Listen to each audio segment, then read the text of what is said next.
Hola. Feliz martes. We're jumping right on in. No te rindes. Porque lo que estás construyendo es empezada. Okay. Do not give up on what you're building. Because what you are building is very weighty. It's very heavy. It's very important. Why are we talking about this? So I open my book. I open my Bible. I open it to Ezra. I don't be reading there. What I saw as a subtitle, enemies opposing the rebuilding. I was drawn to that. Enemies opposing the rebuilding. Words mean things. Rebuilding. Enemies oppose. Rebuilding. To rebuild something means that you have to build it back up, construct it back up, because something that was once there was torn down. Oh gosh. To rebuild something is to build something back that was once there, but now it's not because it was torn down or taken down because of some reason. That's one. Enemies opposing it. So there are people that are opposing, that are against what was built there in the first place. So much so that it implies that they have taken it down. They've taken it down. So now somebody has to build it back up. In this case, the temple of the Lord was taken down. It was destroyed. The children of Israel were taken captive into Babylonian captivity. They were exiled, taken out of their native homeland by force into a different one. One to skip a few, God stirs the heart of King Cyrus, who had territory over Babylon, to say, hey, God told me we're going to rebuild this temple. And any of you that were exiled, you now get to return back to Judah. I'm going to give you supplies.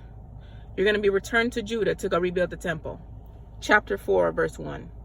The enemies of Judah and Benjamin heard that the exiles were rebuilding a temple to the Lord. Skip.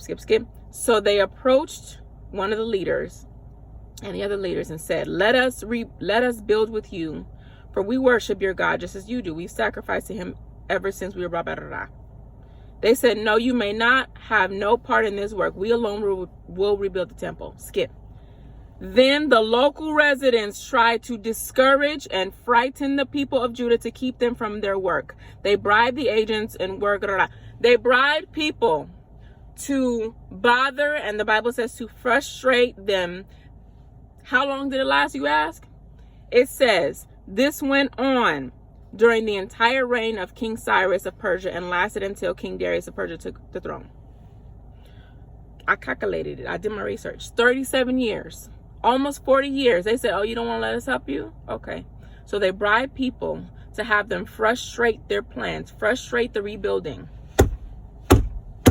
These people were exiled. They were given permission to go back to their homeland to rebuild the temple.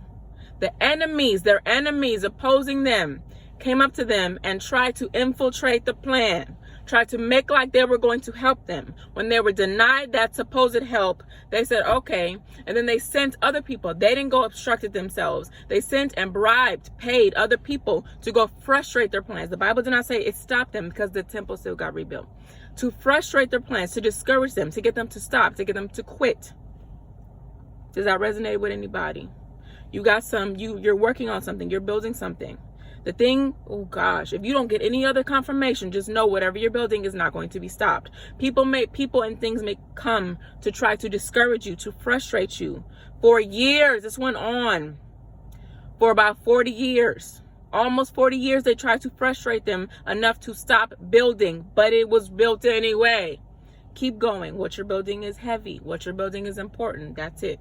Si nadie te ha dicho hoy, esta día, que te estoy hablando a ti mismo, yo te quiero decir a ti que te amo. I want to say that I love you so much, and you and I are going to prosper regardless. Catch you on the flip side, right?